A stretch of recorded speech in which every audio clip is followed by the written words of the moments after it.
On behalf of everyone at Altamaha EMC, we'd like to take this opportunity to congratulate the graduates of East Lawrence High School's class of 2015. Soar your wings, Falcons, and be all you can be. Altamaha EMC serving our members since 1936. Congratulations to East Lawrence High School's class of 2015.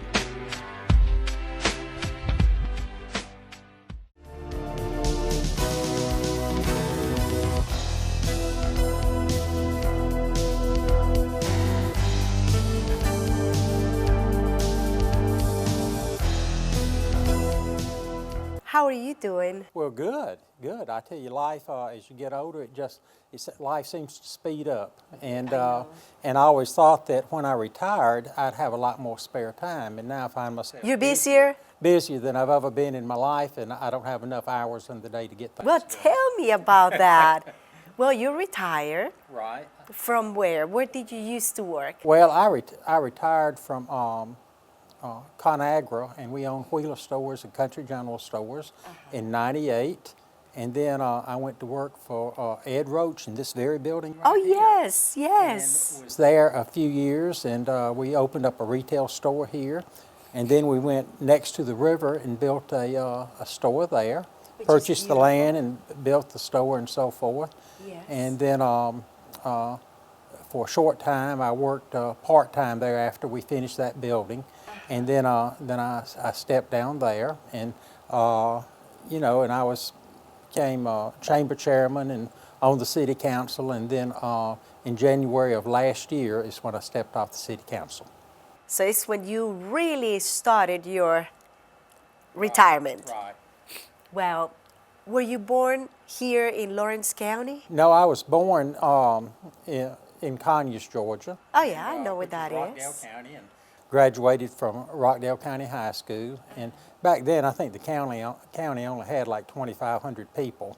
And our graduating class had 42 or 43. Oh wow. In Rockdale County, there wasn't even a red light, so it was truly a country town. That's amazing. But I only applied to go to college one place, and that was the University of Georgia. And you hear those people, Georgia fans? Okay. I was the first one to, in my small high school class, to be accepted to college. Oh wow. I never forget getting that long envelope like that, and it had a red line down on the outside of it. It says, "Your official acceptance." Oh. And I think my mother called the school and asked them for me to come home. And of course, I only lived a quarter mile away, and I thought something was wrong, and I ran home and she showed me the letter, and of course, then I had to take that letter back to school. But that was the advantage of a small country town then. I mean, the teacher gave me permission to run home, not the principal. That is so. What a beautiful story. So I cannot imagine your excitement when you got that letter. Right. When you actually opened the letter. Right. So I went to school there 2 years and couldn't decide what I wanted to do, and I decided I wanted to be a teacher. So I had read about Valdosta State having such an excellent teaching school. So I applied there and was accepted. Graduated from there, and then I taught 6 years. I taught a TV class in Savannah. It was an experimental program not in Savannah, in Jacksonville. Okay. And I taught system-wide social sciences, system-wide on TV. And then the funding on that went away. So then the next year I taught in DeKalb County in Atlanta, and I taught adult education. And then I knew Tom Stewart, who, by the way, I do dearly miss, because we all love Tom and Mr. Stewart. And they said they were building a new high school here, and this was in 1970, and they wanted me to come work with them. So I taught out here at the new high school for 4 years. So you came to Dublin because of your teaching. And then my wife, Nancy, was originally from here, and she was also teaching. And they offered her a job at Moore Street. And matter of fact, she went to Moore Street the first year they opened Moore Street. And we just always, and then she taught there for so many years, we always kidded her that she couldn't graduate from Moore Street. That is funny. So you meet teaching. That's how you met. No, we met in college and were married in Oh, college. actually, it was in college. Right, in Valdosta, right. So when you came and both of you got accepted in jobs here, you continue working. That Right. is a neat story. And then in 1974, I went to work for Wheelers and was was head of purchasing and distribution, and later on in administration. Wow. Now, you and Nancy, how many children do you have? We have two. We have our oldest is Janet, and she's an elementary counselor in Savannah. And then Norman is general manager of a corporation in Raleigh, North Carolina. Oh, wow. And they each have two children. Did you get to visit? Yes, And we were spoil with Janet those last week, grandkids? and we'll be with Norman into this week, I think. That is so. There's nothing like grandchildren. Nothing like grandchildren.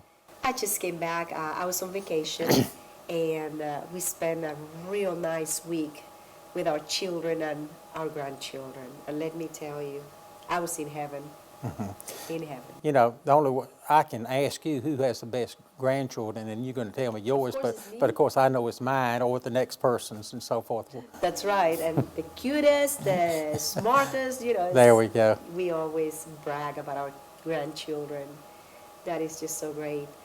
So you, in your spare time, now that you're retired, well, I know that not even before you retired, you were very involved with the Rotary Club. Right, I'm still a member of the Rotary Club. Yes.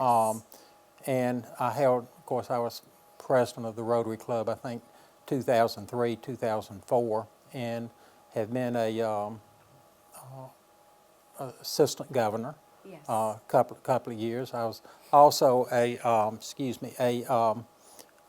trustee for the Georgia Rotary Student Program, and I know you had a Rotary student Yes. one time, and it's where we bring in students from around the world, Right. and we pay for a year of their college. That's right.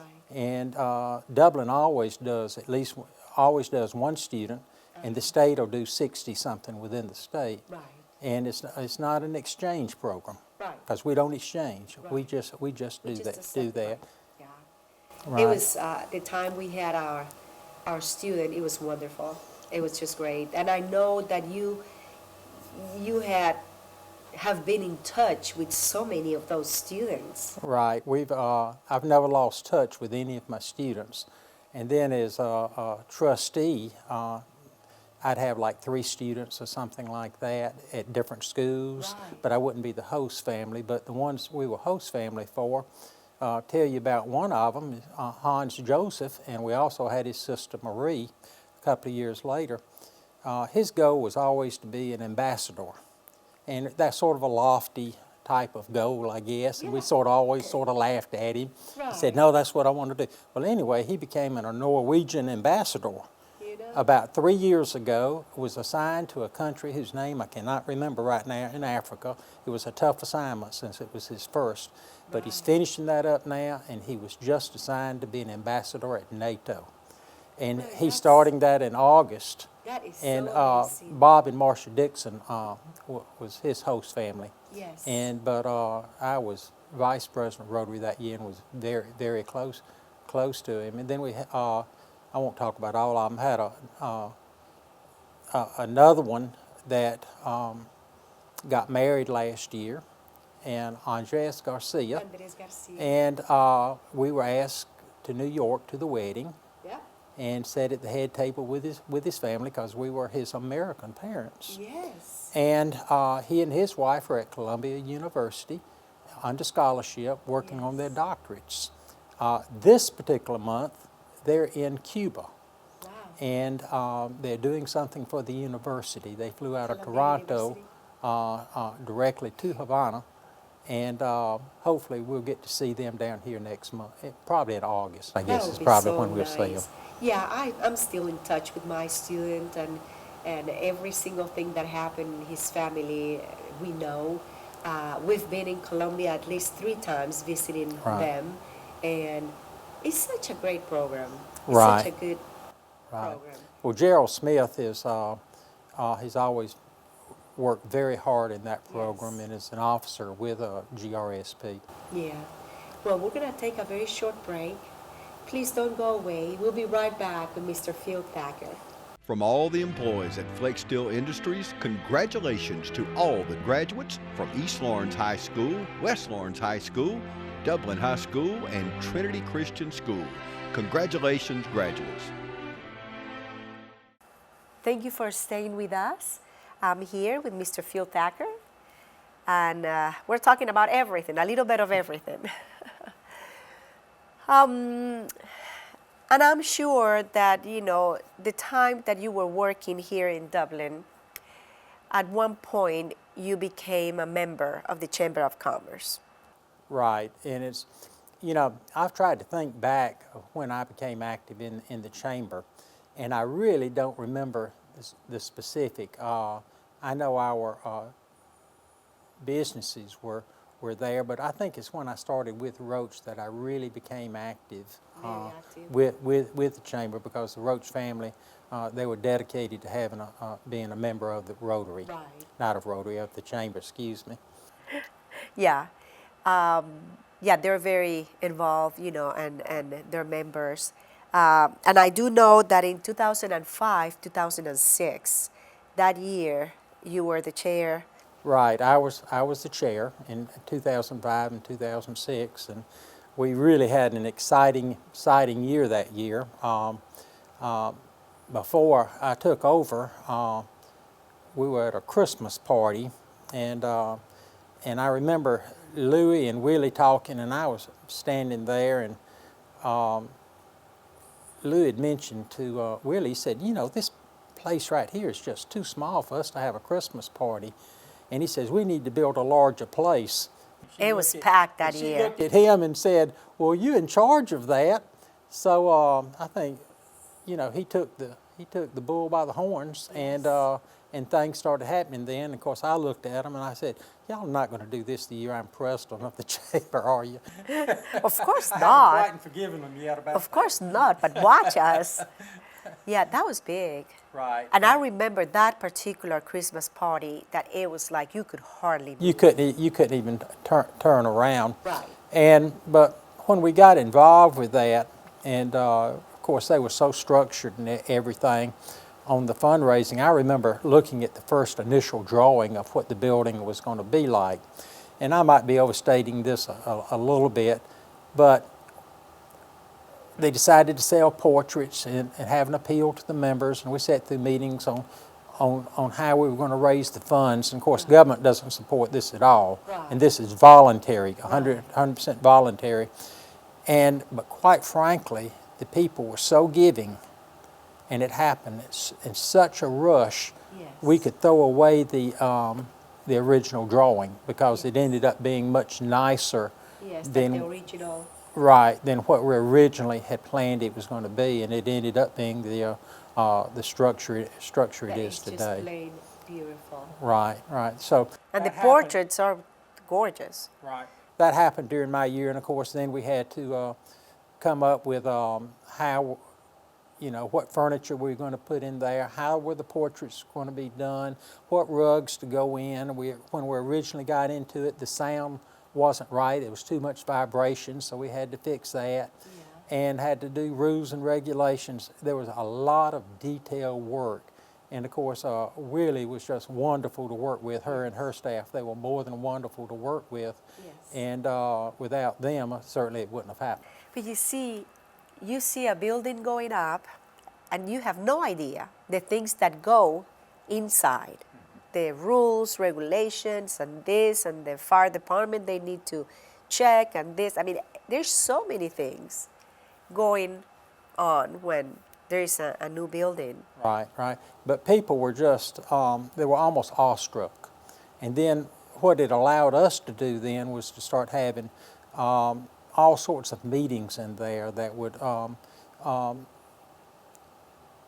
you know, outsiders come into town, and they'd walk in and we'd tell them the story of how all these pictures would, portraits were done, and they just couldn't believe it. And how we raised the money and what we planned to do with it. So we think it was a tool for the growth of Dublin, and it has turned out to be that way. Yes. Tells the story of our community. It does. Why do you think that for a small business, medium or large, it's very important to be a member of the Chamber of Commerce? Well, I don't think you should be just a member.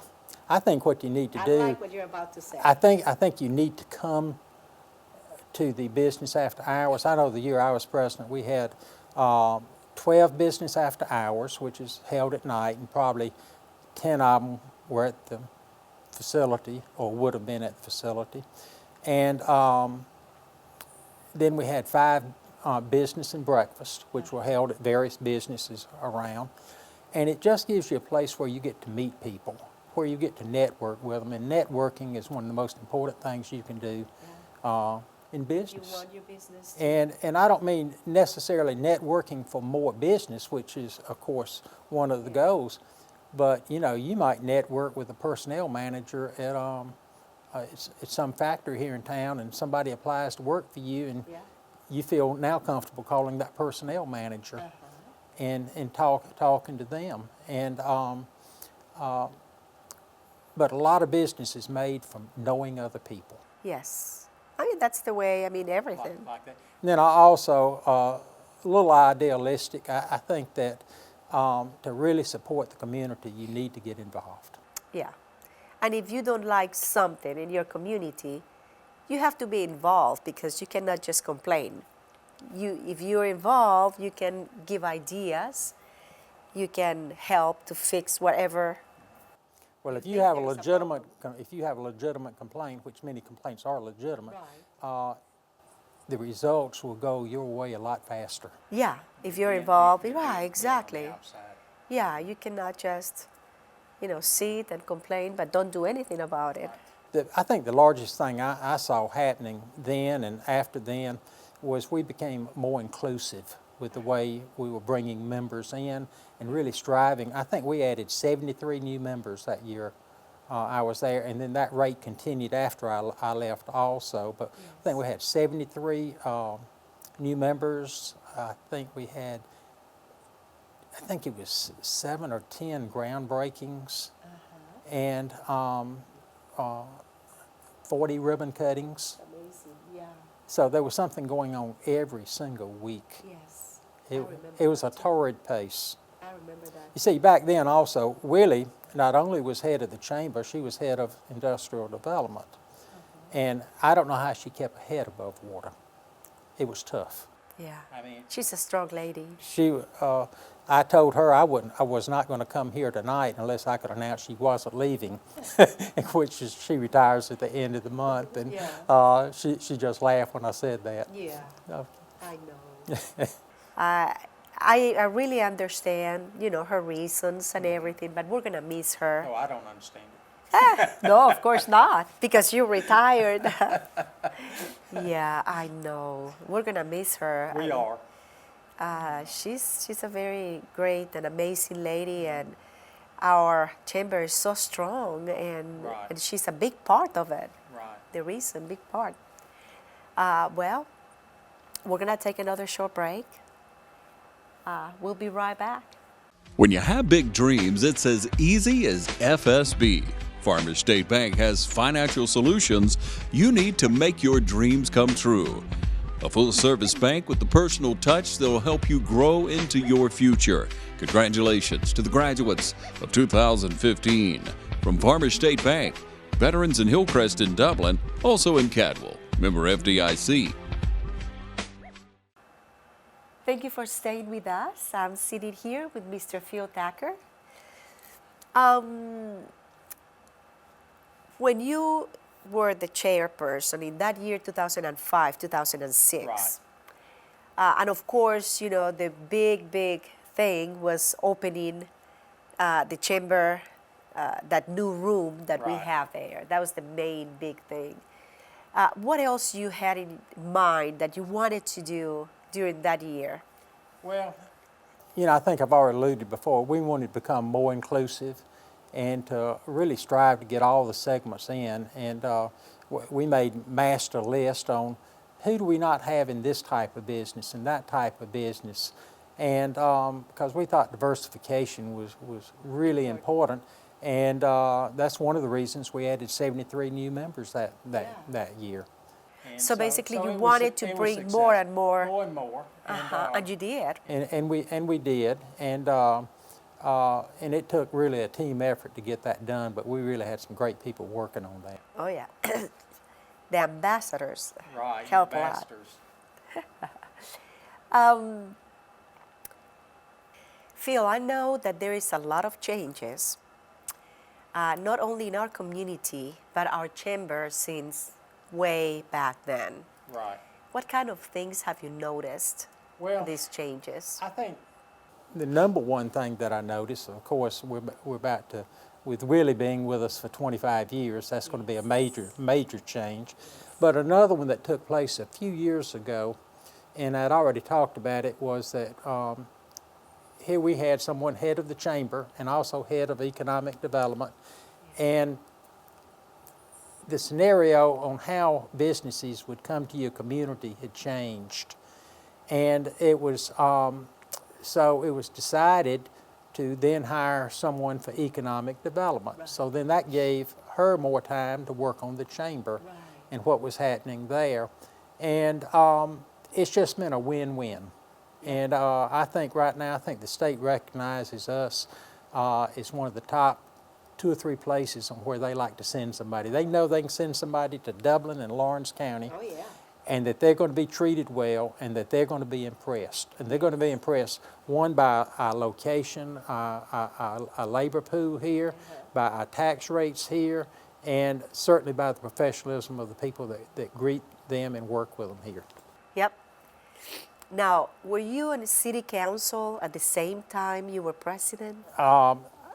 When I was the chair of the chamber, I've got my years confused. I think in 2006, I was both, for the first few months, I was both chairman of the chamber and on the city council. Wow. So I was busy. Very busy. Very busy. Nowadays, what is it that keeps you very busy? Well, I've got a farm down here on the southern end of the county. I go to the coast a lot, and we try to be with our family a lot, and just enjoying people. Yes. Right. Yeah, I enjoy people, enjoy meeting new people, seeing old friends. I enjoy that a lot. Is your wife also retired? She's retired. I think she retired in 2000, and she had 30 years of teaching in the elementary schools. Yeah, so it was time for... Well, before we go, I really would like for you to tell our audience what would be something good to tell someone out there that is thinking about joining the chamber. Well, I know today I'm a better person for being a member of the chamber, because I got to meet so many people that I would have never met. And then, of course, when you attend the meetings and so forth like this on a regular basis, you get to know people in a different frame. Right. And you're in a social setting with them and so forth, and you develop friendships and so forth. So it's a lot of friendships headed your way if you just let it happen. Yes. And of course, extra business because... Yeah, it doesn't hurt to get extra business. Well, you see what he just said? I really, really appreciate you being here. You know, instead of being in your farm or being out there, you're sitting here with me. And thank you so much. It's my pleasure. I really appreciate that. My regards to Nancy. Okay. And for all of you, thank you so much for watching, and until next time.